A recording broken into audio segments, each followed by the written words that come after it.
Tomorrow, voters decide on several key primary races. A reminder, the polls are open from 7 a.m. to 7 p.m. You'll need to go to your assigned polling place to cast your vote. You also have to show a picture ID with a signature that includes a driver's license or ID card, a passport, debit, or credit card. And if you wanted to mail in your ballot, you can drop it off during voting hours at the Miami-Dade Election Office headquarters in Doral and in Broward at the Voter Equipment Center in Lauderhill or Broward Governmental Center in Fort Lauderdale. Among the races on the ballot are Democratic primaries for governor and Senate. Let's bring in Facing South Florida host Jim DeFeeti. Jim, big night tomorrow. What races are you watching closely tomorrow evening? Well, come on. It's the race that everyone wants to figure out is who's going to take on Ron DeSantis. It's Charlie Crist versus Nikki Fried in the Democratic primary for governor.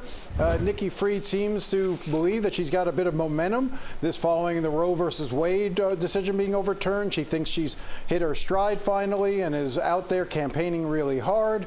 The Crist campaign, though, they tell me they're still confident that they're headed to victory come Tuesday, come tomorrow night.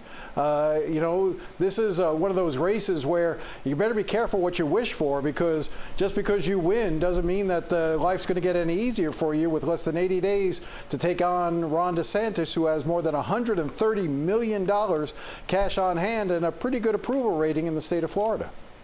Jim, what about the congressional races? You expecting any surprises tomorrow night? Well, there's a number of interesting races. I mean, let's start with the Shurfless-McCormick Dale Holness rematch. Just about 7, 8, 9 months ago, the two of them faced each other, and now here we are again, deja vu all over again. That race was decided by literally a handful of votes. We're going to now see whether or not incumbency, even brief incumbency, benefits Shurfless-McCormick, and can she hold on to that seat? Let's come a little bit further south. Let's talk about the race to replace Ted Deutsch. You've got Jared Moskowitz, who seems to be the front runner in that race, against several candidates, including Ben Sorensen, the Fort Lauderdale City Commissioner. That's been a nasty race, with Ben Sorensen making his entire campaign trying to tie Jared Moskowitz to Ron DeSantis, because Moskowitz served as the emergency management director under Ron DeSantis during COVID. By all accounts, Moskowitz got high marks from a lot of Democrats for how he handled that. So that's going to be an interesting race to sort of see whether or not Moskowitz is hurt by the DeSantis association. And then finally, the race to see who can take on Maria Elvira Salazar. That's the race between Annette Taddeo and Ken Russell.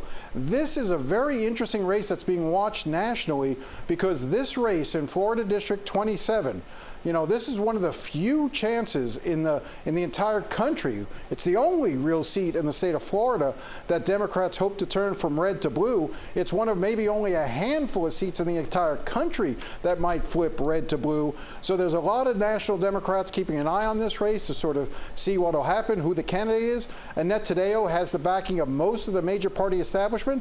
Ken Russell, well, he's become a star on TikTok, but will that translate into votes?